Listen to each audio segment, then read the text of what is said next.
I call it that empty moment. We just don't know what happened. Buried here in the frozen ground is Rick Lightning's youngest daughter, Amber. She was studying in Edmonton to become a makeup artist when she began drinking heavily. Her diploma came in. She graduated with honors 2 weeks after she killed herself. Amber was 20 years old. For years, Lightning has worked as a counselor helping people deal with loss. Now he's trying to cope with his own. There's always that empty seat, and it's never going to be filled again. So you just kind of live with that, and you eventually come to accept it. Understand it? No. I don't think you can ever understand suicide. Why is a question that echoes throughout many neighborhoods, but perhaps louder here in Maskwacis, an Aboriginal community made up of 4 First Nations. In Cree, the name means Bare Hills, but it was once known as Hobima, and it made national headlines for a series of gang shootings. The bullet holes in the graffiti are now mostly gone, but what's less visible is the personal pain simmering here.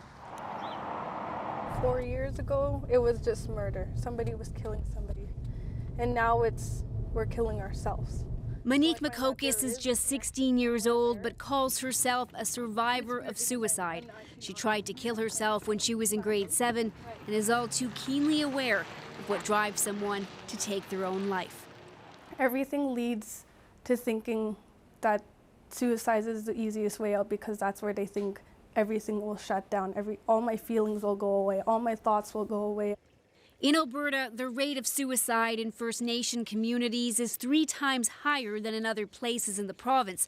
On average, there are 4 each year for every 10,000 people. But in Maskwacis, a community of roughly 15,000, the rate is even higher. Last year, 15 band members committed suicide. Randy Littlechild is in charge of the health department here and believes the community is in crisis. The counselors they do have are overwhelmed. Last year, there were 190 mental health calls. You need to have more people with boots on the ground to be able to serve these people. We don't have enough. Then there are those people who don't reach out. And those are the ones we're trying to target, those people who seem to be falling through the cracks. He made a plea to Health Canada for more help, while residents are left grappling with just what to do. So when you look at these kids, what's your greatest fear for them? Death. Death is my greatest fear. Michael Baird teaches culture in a high school here and worries some of his students are lost, struggling to make sense of who they are and teetering on a path of self-destruction, which is why he's teamed up with MAKOKIS to start a support group for teens. I always heard that growing up from the elders, cling to hope. Because if you don't have hope, sayoma, your spirit, it's going to start wandering. That happened to MAKOKIS, but she was able to pull through and wants to help others do the same. When you come to that point where you find that potential, you find that belief in yourself, that's where it all begins. It's challenging, but I know that we can all come through it. Just we need to work as a team.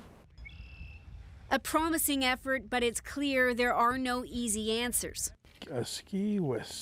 Not for how to prevent suicide, nor how to cope with it afterwards. Right till the day I die, I'll always be going. It's a never-ending question without an answer. And that's what suicide is.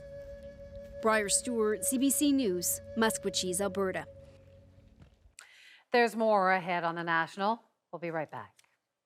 I'm Anna Maria Tremonti. Tomorrow on The Current, as foreign correspondent for the New York Times, John Burns covered Mao's China, the fall of the Soviet Union, the wars in Iraq and Afghanistan. Those stories, his life, on The Current, weekday mornings at 8:30 on CBC Radio 1.